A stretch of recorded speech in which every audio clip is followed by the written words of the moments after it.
Happy Monday, everybody. What is going on? Welcome into another edition of Mean Streets powered by FCN right here on Game Plus Network. We got a busy show here for you today. We're going to talk with Derek Brown. He is of FCN, the host of Fade the Chalk, a free podcast, and he's absolutely killing it for people. We've got a lot to talk about from an NFL standpoint, some news and notes, some injuries, headlined around Carson Wentz. But week one is almost here, and it feels like it really is football season when DraftKings releases their week one prices.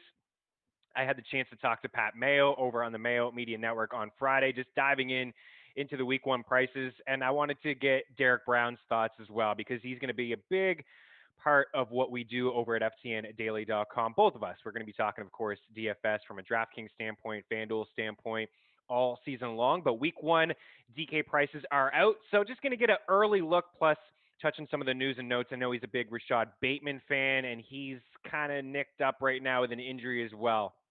And it was an amazing baseball trade deadline, wasn't it? It was fantastic. I didn't really get to talk about it on Friday's show. It was heavy football.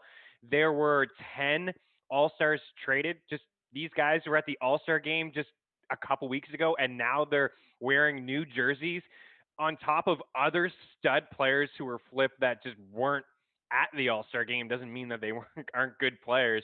It was, I think, the best baseball trade deadline that I can remember, maybe ever. It was unbelievable. A lot of big names flipped around. So we'll talk about that and just the closer carousel now, the fallout. Like if you need saves, it shouldn't be too hard to find some saves off the waiver wire. Now these guys may not be locked into a role the rest of the way, but right now an opportunity for some saves. So we'll touch on all of that. I got prize picks and I got picks. So I'm going to leave a few minutes at the end of this show to give some picks. Only a handful of games around the diamond, and most teams are heavy favorites here. Like there's probably 4 or 5 teams at least minus 170 on the money line. Now that's not for me. I don't really get involved with the run line unless it's the Jays home opener, which we hit all 3 days against the Royals over at ftnbets.com. And I like them again here this afternoon, but you may not get it in time, the show. The replay, the game's going to be over, and, you can't really give picks on the afternoon games here. But, when there's teams like this favored massively on the money line, it's a way to kind of get different with your bets, whether it's totals, maybe some props, home run props, home run props, and also just like team totals and strikeout props. And we'll talk about all that in prize picks. But let's start here with the biggest news before we bring in Debro and talk fantasy baseball. It's Carson Wentz. And I jumped on Jake's show this morning, All In Football, to talk about Carson Wentz, and we didn't have anything, just the fact that he was going to rehab and that he may need surgery and that it could be a 9-week thing. He could be ready week one. Now we have official news before we came on here from Adam Schefter, actually right from Frank Reich, that Carson Wentz is going to need foot surgery. So surgery is a lock for Wentz, and the timetable is from 5 weeks to 12 weeks. And that's all over the place. 5 to 12, that's crazy. It's a wide margin here of Wentz being sidelined, and just looking at the schedule, and right now talking August 2nd before week one, where the Colts play on September 12th at home against Seattle. If it is 5 weeks, so best case scenario, Wentz is ready 6 days before the opener, before week one. That's best case. Seems like a long shot. I don't want to root against Wentz. I don't want to count him out. He's dealt with so many injuries. It's actually got to be frustrating for Carson Wentz. It's got to be frustrating for the Colts. It's got to be frustrating for Eagles fans who were expecting a first-round pick in return from Carson Wentz. He needs to play 70% of the snaps this season to get that first-round pick. Philly, it seems unlikely right now as well. So what does it all mean for all the weapons here in this offense? It's not good. It's not great. Jacob Eason, not great. Right? We don't know really a whole lot about Jacob Eason. They drafted him last year. There was a reason they brought in Carson Wentz, so they probably weren't feeling too good about Jacob Eason. They recently signed Brett Hundley over the weekend. Hundley was with the Packers, and, he did okay at times with Green Bay a few years ago. I was at a game in Chicago. It was some nasty weather, and he was under center. He didn't look all that great in that game, but he at least locked in on Devontae Adams, and Devontae Adams was a borderline wide receiver one that year. What does it mean for all these weapons? They don't have a Devontae Adams-like player on the Indy roster. Like I said, this is really bad news. I think of Michael Pittman, who I was interested in. T.Y. Hilton, not so much. Philip Dorsett, not so much. Definitely Taylor. Definitely wanted a piece of Jonathan Taylor in drafts this year behind a really good offensive line and a strong season from him last year. And on Jake's show, we had to do where does he rank? And, I'm going to adjust today over at ftnfantasy.com, knowing that it's a 5 to 12 week thing here for Carson Wentz and what it all means. And, if you were, for me, I was splitting hairs between him and Saquon Barkley, between him and Nick Chubb and Aaron Jones. I think Barkley, Chubb, Aaron Jones, maybe Najee Harris all jump ahead of Jonathan Taylor here a little bit. So Taylor potentially comes a bit of a discount. Maybe now he doesn't go in the first, end of the first, mid second, but there's risk baked in here. And we know Frank Reich likes to use his running backs. Naheem Hines, top 5 last year among backs and catches. He's going to be involved here in the offense. Marlon Mack is back, and I don't think he's going to cut in too much, but he was a guy that they decided to bring back here and was a big part of the offense a couple of years ago and suffered the Achilles injury in week 1, and we didn't see him. So it's a very tough injury to come back from, but if he's healthy, he's probably going to be involved in the offense and may just be a lot of running here. Gardner Minshew is a guy maybe they could bring in. Jacoby Brissett, maybe they make the big trade for Jimmy G, but they also already made a big trade here for Carson Wentz. But this is a team that is there now. They need to win right now. They have I don't want to say the window is small, but they're a contending team. They're a team that I expected to make the playoffs, to win the division, and to make a run. And I thought they were really good last year against the Bills. So I'm just looking at the schedule. And if Carson Wentz does indeed miss up to 12 weeks, that would be week 7 against San Fran. But look how the schedule starts: Seattle, LA, in Tennessee, in Miami, in Baltimore. Those are 5 really tough games if you're going to throw out a Hunley or a Eason at the quarterback position. Houston's a bit of a layup for them week 6 against the Texans at home. It's going to be tough for Indy. I think this is now Tennessee's division to win, and I think we got to take all these guys. We got to drop them down a little bit in terms of where they rank. I really liked Pittman.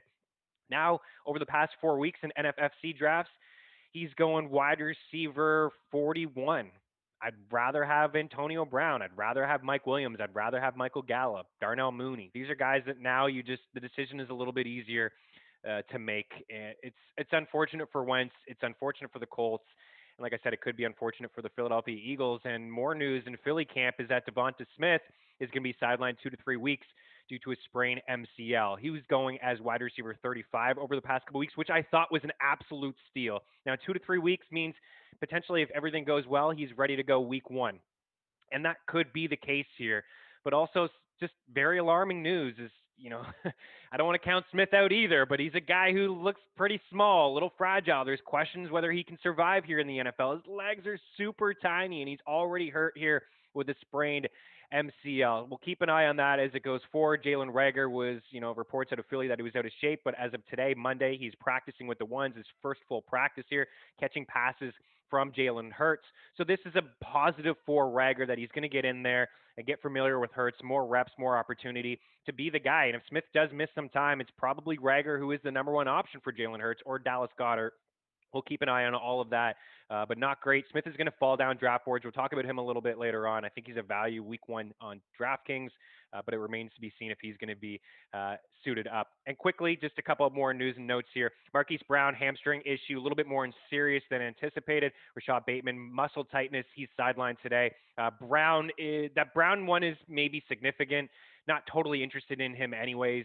Don't know how many passing attempts Lamar Jackson's going to really have this year, and I'd rather take the upside on Bateman. As of now, Sammy Watkins is healthy. We'll see if that continues. And then a small signing I thought was interesting just to bring up from a fantasy standpoint, nothing really too alarming.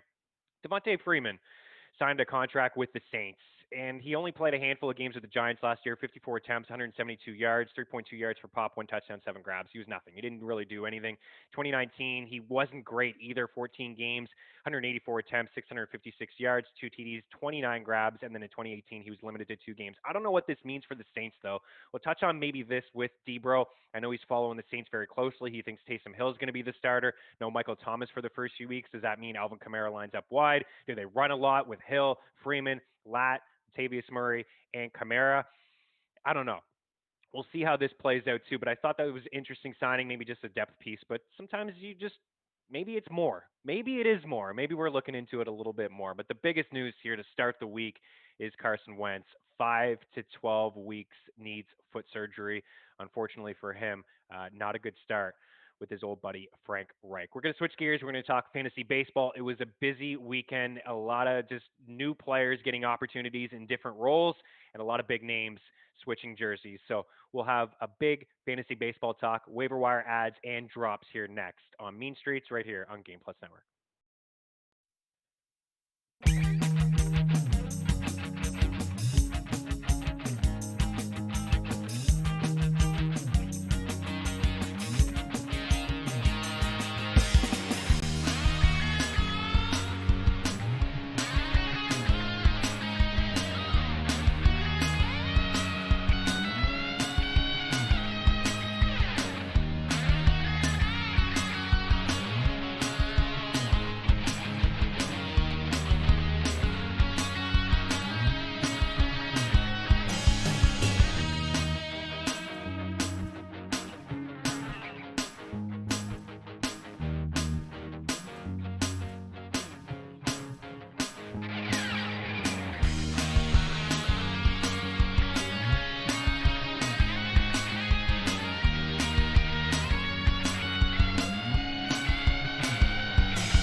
Welcome back to Mean Streets here on Game Plus Network. Chris Meaney here with you. Going to switch gears and talk a little fantasy baseball. What a wicked trade deadline. As you see here, look at all these all-stars that were absolutely dealt at the deadline. And you never see this. It's just like one or two big names usually. Sometimes the MLB trade deadline is a bit of a letdown, but Max Scherzer, Trey Turner go to LA. Those are the two big names. It's a big deal.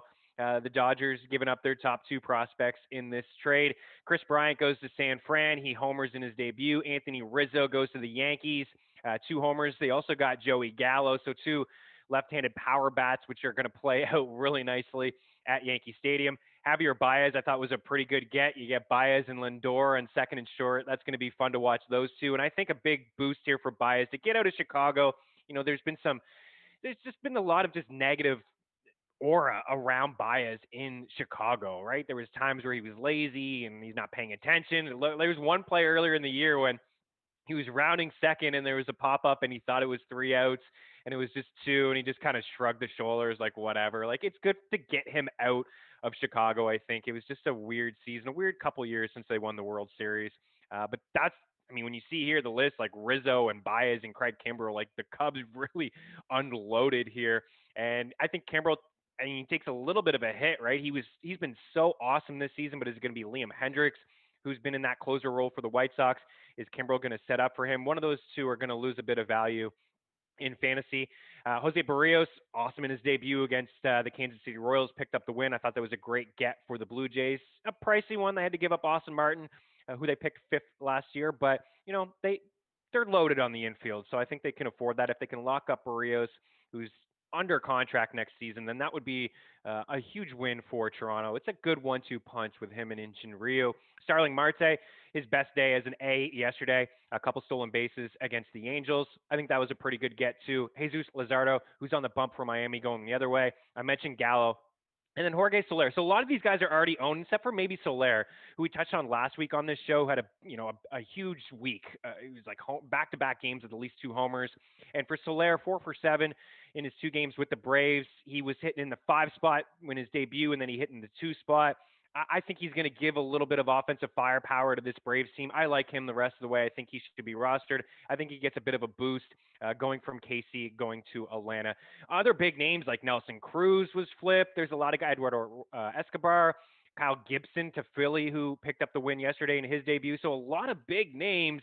And speaking of the Phillies, JT Realmuto is your stud of yesterday. A monster day for him. 5 for 6, 4 ribbies, 3 runs, a stolen base. From the catcher position, it's always nice to get a stolen base. So Realmuto and the Phillies absolutely crushed the Pirates yesterday, put up a 14 spot. And your waiver wire ad of the day, this is deeper leagues, I think. Rafael Ortega. So when there's trades that happen, guys just get an opportunity. He's a bit of a journeyman outfielder who really just hasn't been fantasy relevant at all until maybe this week. A heck of a week from him last week. I mean, his last 16 at bats, 9 for 16, 4 homers, a stolen base, 7 runs. Yesterday, 4 for 4, 3 bombs, 5 ribbies, and 13 total bases. His ownership's like 5% over on Yahoo here over the last 24 hours. He's jumped up about 5 to 7% across all platforms, ESPN, CBS. So he wasn't really owned in any leagues.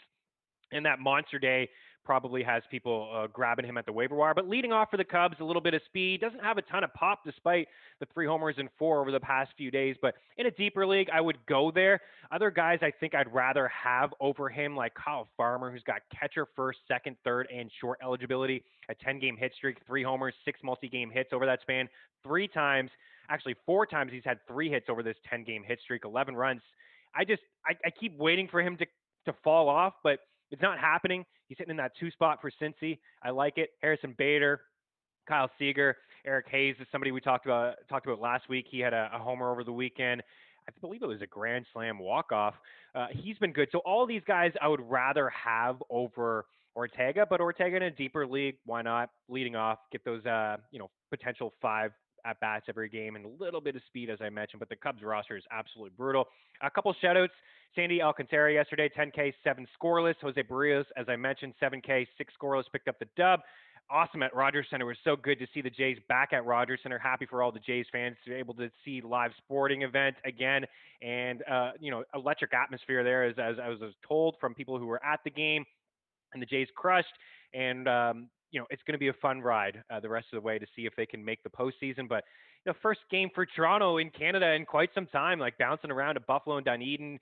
They bat last, but not a true home field advantage. I watch Jays games where I'm hearing boos in the stadium when certain players get up there in that Jays uniform. So good for Toronto to be back in front of their home fans.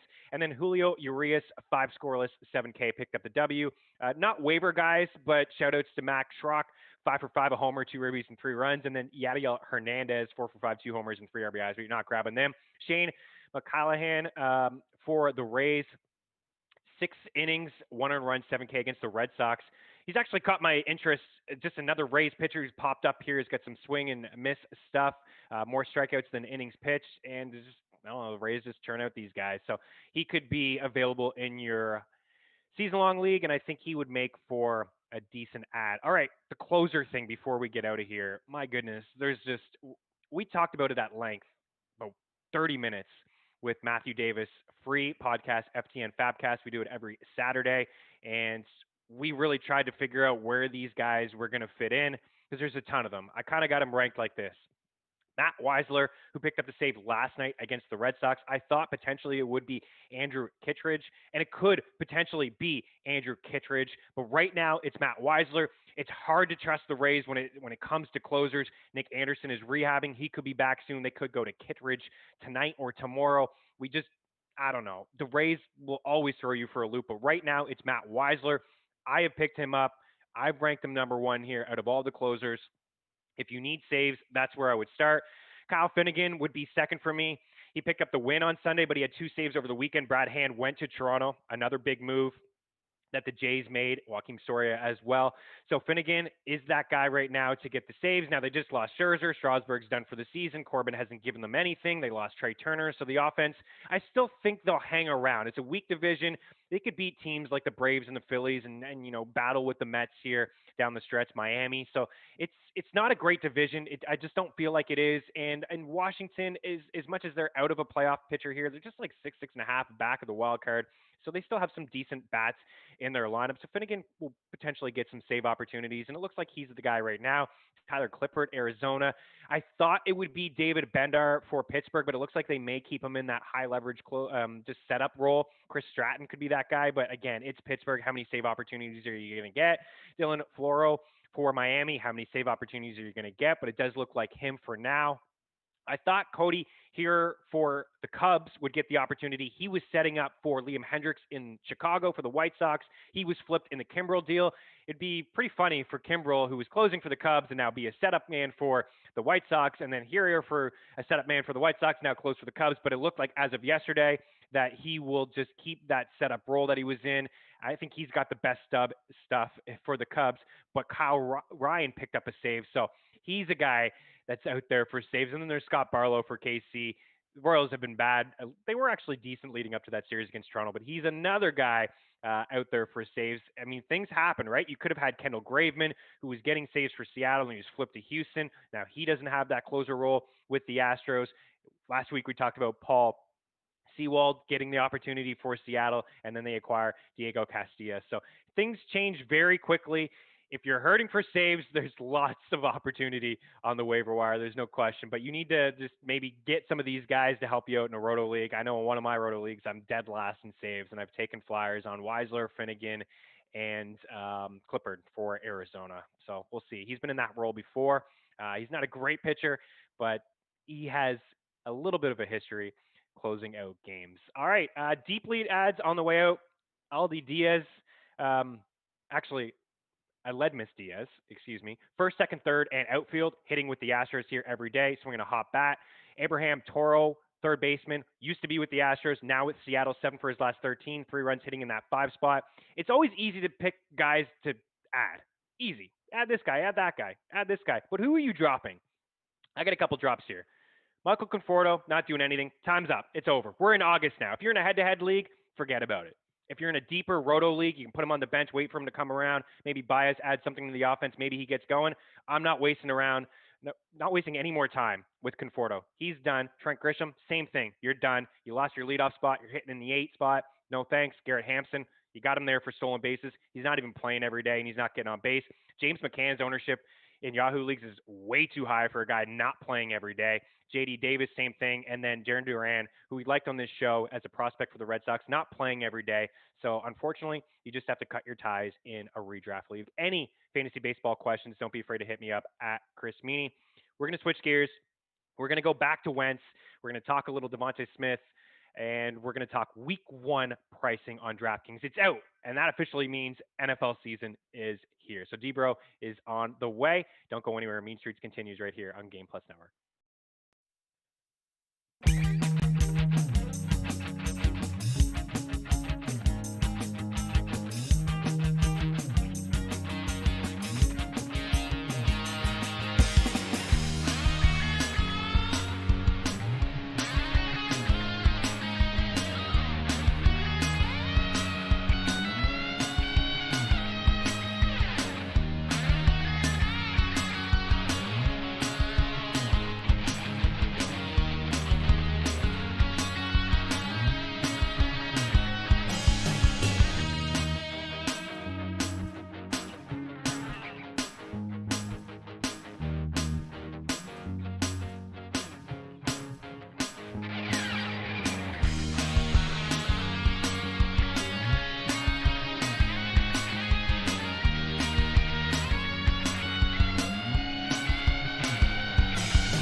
All right, now the show gets good. We got our guy D-Bro in here, Derek Brown of FTN. We're going to talk NFL. In the next segment, we'll look at week one. It's still early. It's only August 2nd. But as I said, once the pricing comes out for week one, it really does feel like the NFL is here. I mean, preseason games feels like a handful of days away. And the pricing is out, and it's something we'll be talking about a lot. We already have an article over at FTNFantasy.com, and D-Bro will be talking about this, I'm sure, over at his podcast, Fade the Chalk, which is absolutely free and an amazing podcast out there. D-Bro, man, welcome. What's going on, dude? Meaney, how you doing, man? I mean, look, it's been a wild Monday so far. We got all kinds of injury news, camp stuff coming out. It's been for the fact that we haven't even gotten past lunchtime, a lot of stuff and a lot of things happening on Monday. I know a lot of things. I keep refreshing Schefter and Rap Sheet. What's gonna happen next? Like, I'm sure something is gonna happen.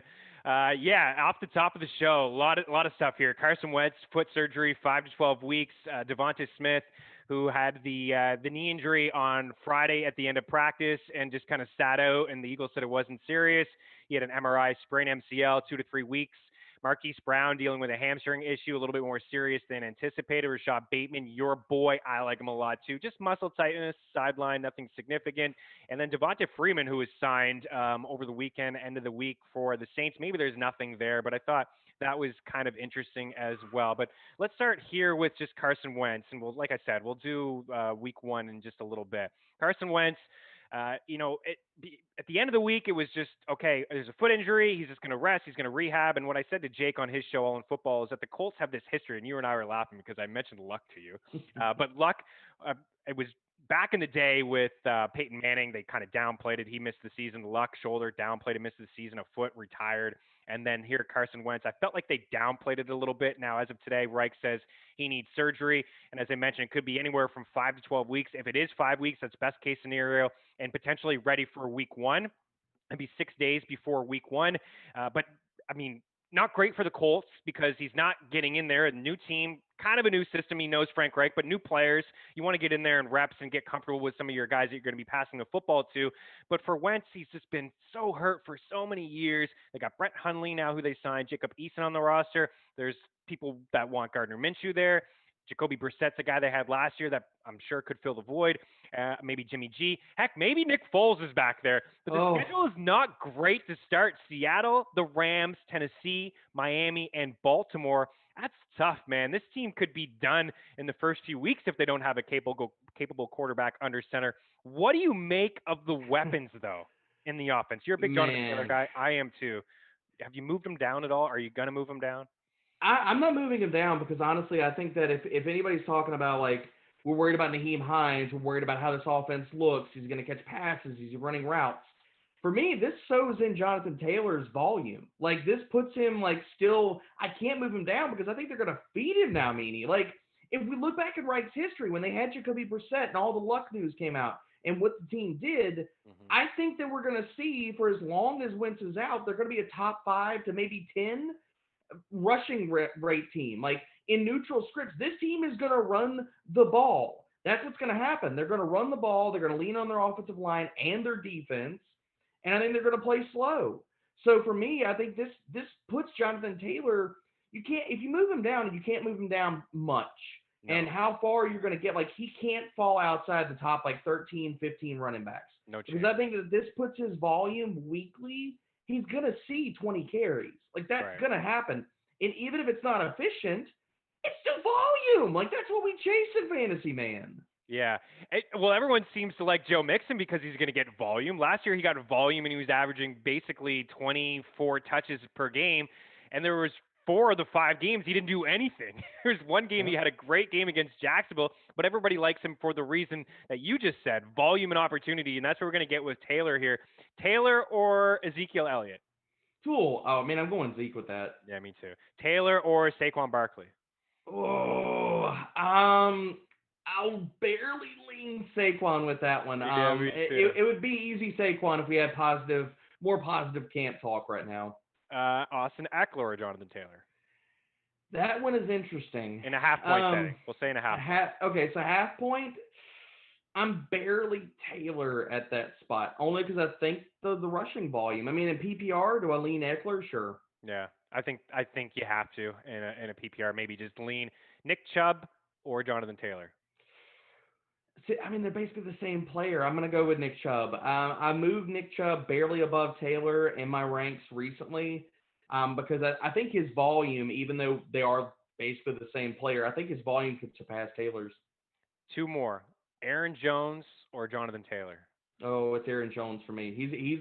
After I wrote up Green Bay for FTN Fantasy the other day, Aaron Jones has gone up my ranks. I have adjusted after Aaron Rodgers news and looking at this offense more. I think that makes sense. I mean, back-to-back 1,000-yard seasons, 96 Hmm. grabs in the past 2 years. No Jamal Williams. Aaron Rodgers is back there. Just has a nose for the end zone, man. I know a lot of people say, touchdowns, Hmm. whatever, but he scores touchdowns. One more, Najee Harris or Jonathan Taylor. I have Jonathan. That is one that I wrestled with for a while because of the offensive line, different factors. I barely have Taylor above Najee, but it is really close. So I think that's the cutoff, right? That's Hmm. right around RB10, RB11, just at the end. So instead of him being, I mean, I'm looking at NFFC drafts over the past month, ADP 6.26, RB6, Eckler, Barkley, Chubb, Jones, Harris behind him, min pick of 2, and then max of 11. So now he probably falls early second, discount. Hmm. That's what I get from this. A bit of Agreed. a value, a bit of a discount with a little bit of uncertainty there, but yeah, tough, man. It's tough news, but I like Taylor quite a bit. Okay, wide receivers. I know you were in on Paris Campbell. We had this discussion on your show when we talked about one of our dynasty startups. I have Pittman. I don't know if you had Campbell or not, but I think you were in on him. I think a lot of people were Hmm. in on him or Pittman. I know Pittman is starting to gain some steam here in the fantasy community. Now Pittman, wide receiver 44 over the last month at NFFC. This is the range here of guys like Cooks 40, Curtis Samuel 41, Antonio Brown 42, Marquise Brown, so he's in the news 43, Pittman 44, Mike Williams 45, Michael Gallup 46, Jarvis Landry 47, Jalen Waddle 48, Darnell Mooney 49, and then Devontae Parker 50. I feel like this is an easy just fade Pittman and grab any almost any one of those other names that I mentioned. What does this do to your Pittman and maybe Paris Campbell shares? So I had them ranked really close together. They were in the wide receiver 40-ish range, like somewhere in the 40s, bouncing in there daily. Right now, I just updated my ranks over at FTN Fantasy, and I moved both of these wide receivers. They're still hugged up next to each other. I moved both of them into the 50s. Like they are, I'm with you. I would push them below any of those wide receivers that we basically named right now. Marquise Brown with his hamstring injury is a name to monitor and where you want to put him and how low you want to go because hammies at this time of the year, they scare me, Meaney. Yeah. But with all these wide receivers, I mean, like we just talked about the Colts. They're going to run. Yeah. Run, run, run, run, run, run, run. That doesn't mean good things for a wide receiver group that we feel like was already going to be what a rotation. None of these guys was going to walk into a 22% target share. So now if you're looking at okay, well, the pieces of the pie were not big to begin with, and now somebody just took a big old bite out of the pie. Yeah. You're not gonna have a lot to eat there. Like so, No. I mean, you gotta move them down. They're gonna be in the 50s where you want to be on both of these guys. Paris over Pittman or vice versa, that's fine, but I can't rank them in the 40s right now. Not with Wentz missing what 5 to 12 weeks. I mean, that's a wide range, man. Basically, you're talking he can miss maybe almost the entire fantasy season. Can't I put them know. into that range. And if he does miss 12 weeks, well, the Eagles aren't getting their first round pick because he's got to play Nope. 70% of the offensive snaps. And also, that would put him at week 7 against Hmm. San Fran. By then, the season could be over. Like I said, Seattle, LA, on the road in Tennessee, on the road in Miami, on the road in Baltimore, a layup at week 6 at home against Houston before week 7 in San Fran against a tough team, and then the Titans again. So yeah, it's we'll have some time to adjust here, but I think you said it perfectly. It does mean run, run, run, and it's less opportunity for some of these pass catchers who are going to continue to fall down draft boards. But I'm with you. A lot of those wide receivers that I mentioned, like a Gallup, definitely a Darnell Mooney, Mike Williams, Laviska Chenault is like 40. There's no question. Like if people were debating between the two, I don't think there's any question now. I don't think there's much of a debate. We're going to switch gears. We're going to talk week 1 of the NFL season. We got a couple guys that we like that we think are underpriced. We'll touch on that. And also, I got one more signing that I think maybe Debro is looking a little deep into it. I want to get his thoughts on it. So stick around. Mean Streets continues here on Game Plus Network.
Chris Meaney and Derek Brown here on Mean Streets, right here on Game Plus Network. Thanks for taking the time to hang out. Dbro_FFB on the Twitter machine. He is the co-host of Fade the Chalk. He's doing some phenomenal stuff over at ftnfantasy.com. Dude, your team breakdowns, they're so extensive. They're actually probably one of the coolest things I've ever read. Like, if you're a football fan and you are just unfamiliar with like just the coaching staff, if there's new coaching staff, the way that they run their plays, I mean, dude, you are hitting on every single team. Congrats, man. I think these are amazing pieces. Also, booms, busts, breakouts, and bets on every team as well. Check out ftnfantasy.com. I know that you're a big Taysom Hill supporter. In the news this past few days was DeVonta Freeman signing with the Saints. Now, is that just? It does seem like just a depth piece. But does this do anything? Like, is this a little bit more? Is this the fact that maybe Hill will be the quarterback and they're just going to run a ton and maybe line up Alvin Kamara in the slot or out wide a little bit more without Thomas? Like, does that signing do anything? I mean, it perks up the ears, Meaney. I mean, this is a team, literally, and this is kind of what I threw out on Twitter, and I'm not trying to make up stuff where there's not anything, okay? But this is literally a team that we've seen that they knew about Michael Thomas. We were drafted in the third round in best balls, and now he's out.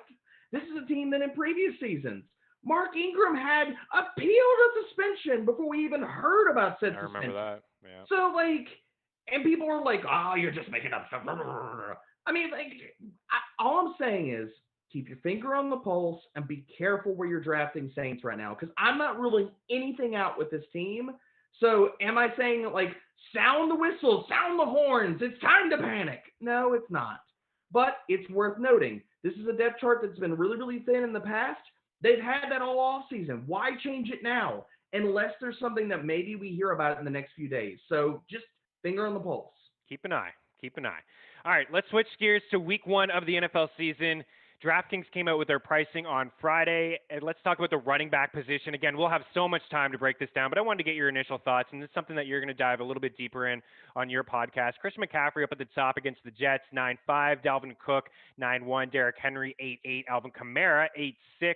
Against Green Bay, Jonathan Taylor, who we touched on, 8K. Barkley, 7.8. Nick Chubb, 7.2. Austin Eckler, 7. So that's kind of the top of the board there. Is there anyone that kind of piques your interest as a misprice, that's somebody that you'll have your eye on for week 1? I mean, look, we're going to go down the board a little bit more, Meaney. I think that this 6K range is grossly mispriced. You got Aaron Jones hanging out here at 6,800. You've got Najee Harris at 6,300, Meaney. We're getting a 3-down back versus a Buffalo team that can't tackle, has not tackled, has been terrible, quietly terrible as a run defense over the last 2 years. Giving up, they've been 26th, 32nd in second level yards. Regardless of what you think about the Pittsburgh offensive line, Najee Harris can still break tackles and get into the second level. Why is this a 3-down running back that's below 7K? He seems like a guy that will, I probably by week 3, we're talking about him being at least 8. Could get to mid-8s, could be a top 3 price back if everything that we assume, and you assume it, I assume it, and Pittsburgh came out and said it. We drafted him as a 3-down back. We would be extremely disappointed if he wasn't a 3-down back. And just the history of Mike Tomlin's offense, 18-plus touches with Lev Bell, D'Angelo Williams, James Conner. Heck, they gave Benny Snell the ball 20 times in a game last season, right?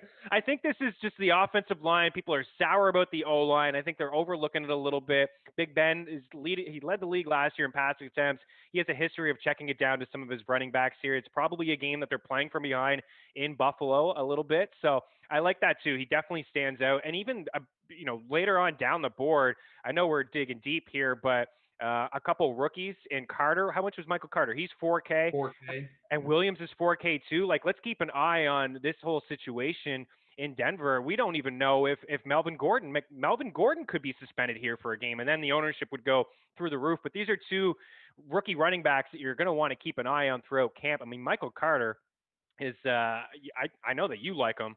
I think you like Sermon a little bit more, but dude, that offensive line is great, and he has potential to be a bell cow back as well. I know there's a lot of moving pieces there, but when I look at the roster and the depth chart, I just don't see anything significant that I like on that roster.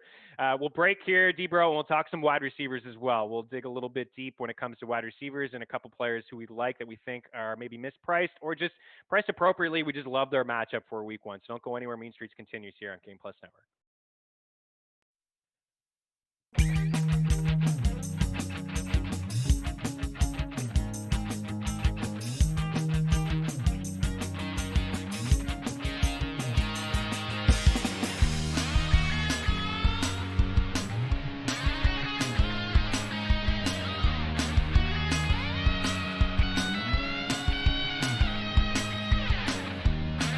Chris Meaney and Derek Brown here on Mean Streets talking week 1 of the NFL season. I know week 1 already here in August, just turned August. And Debra, I know you're going to be talking about this a lot on Fade the Chalk, looking at some of these prices. So we touched on running back.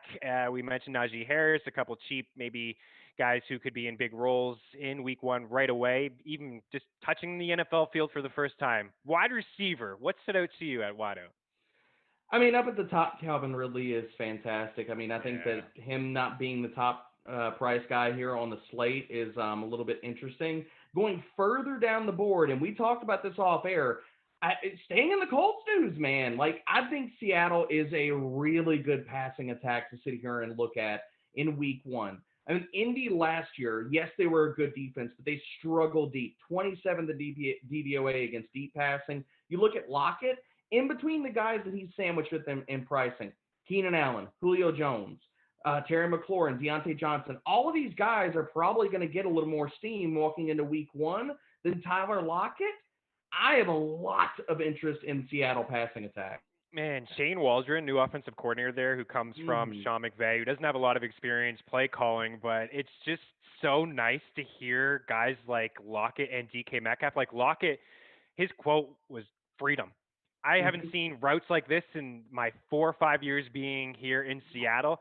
And then Russell Wilson, like just so collaborative, and the conversations that he had with Waldron. Then DK Metcalf, like extensive route running, things that people hadn't seen with the Rams or here in Seattle. It's exciting to hear that stuff, right? Everybody wants Russell to cook, so I like that call a lot. I was going to come here with DeVonta Smith. Now, of course, you got the 2 to 3 week thing, but if everything is all good with the knee, he should play here week 1, 4, 5. Like him and Jalen Hurts make for a nice connection. I think they may be a little chalky, but Pitts is we'll get to tight ends, but Pitts is very affordable. Calvin Ridley is you're going to want a piece of Calvin Ridley against that Eagles secondary in the dome. Potential shootout. There could be a lot of points there. So really interesting from the wide receiver standpoint. I don't know if anybody else stood out to you at wideout. I thought Julio Jones was a little underpriced at 6'8", but I may want to see that offense play out a little bit first. How about your co-host's boy, Marv? How about Marvin Jones? Did you see his price? He's Ooh, 3-6 against the Texans. man, some of these prices. I mean, it makes it easy to pay up for these running backs in Yeah. week one, man. Like all of these wide receivers. Like we haven't even gotten Carolina gets the Jets.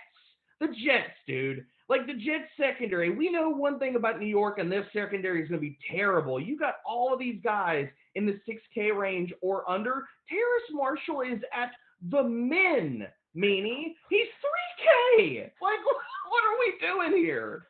And he's looking good in camp. He could be the red zone option there for Sam Darnold. He's 3K. I actually think I'll like this game quite a bit. Like CMC is a Same. baller, of course, but DJ Moore is 6'1", Robbie Anderson 5'7", but Corey Davis is 4'9". Elijah Moore is 3K. Marshall is 3K.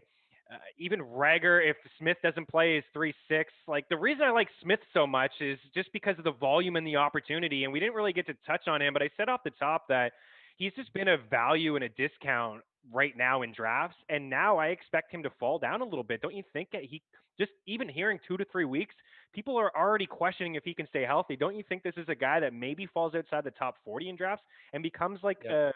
a decent target, man, with upside to be I think if he's healthy, he's getting 120 targets this year, and that's you can't say that about a lot of guys going around wide receiver 40.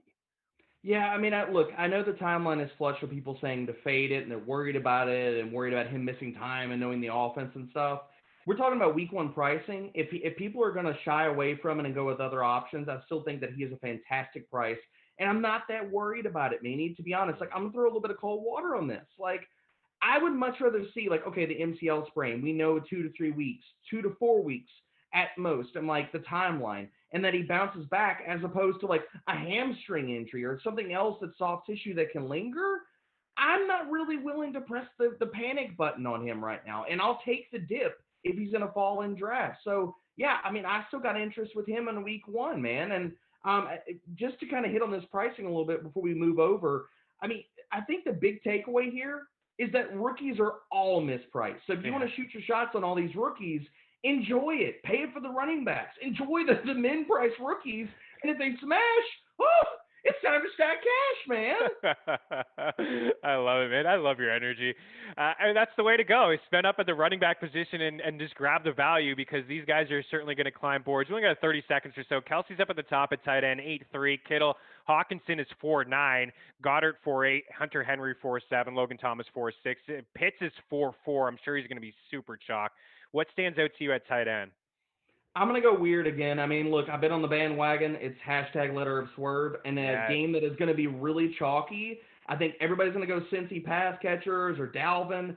Irv Smith is a really good price, and he's a good piece out of this game for a Bengals team that allowed the third most receiving yards to tight ends last year. And going down the board a little bit more, high volume pass, or well, not a high volume, high scoring game. The total is going to be up in this one. Austin Hooper at 4K is a guy that people are going to overlook, and Kansas City has bled out production to the tight end position year after year after year. So getting weird with tight ends and attaching them to your quarterbacks or trying to get leverage off of chalky pieces on those games, I think it's a really good way to go. It's Irv season, brother.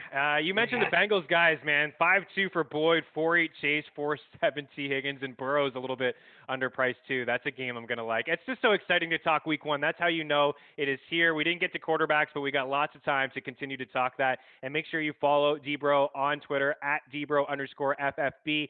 Subscribe to Fade the Chalk. These guys are giving out jerseys, signed jerseys every other week, and plus the info that you're going to get from that podcast. So check out Fade the Chalk and all the fantastic work Debro is doing over at FTN Fantasy. Always a pleasure, dude. We'll catch up again before the season starts, and hopefully if you're watching this show, you're definitely going to see a lot of Debro. I'm saying hopefully because I want you to come on throughout the season, and I know you're a busy dude, but Debro is going to be a big part of the show throughout the season. Thanks as always, man. I got MLB picks to wrap up this show, so don't go anywhere.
Thanks to Derek Brown of FTN to take a look at the week one pricing. Lots more time to dive into that. Let's talk MLB. So only a handful of games, but I like a lot of what's on the board here today. So let's start with PrizePicks.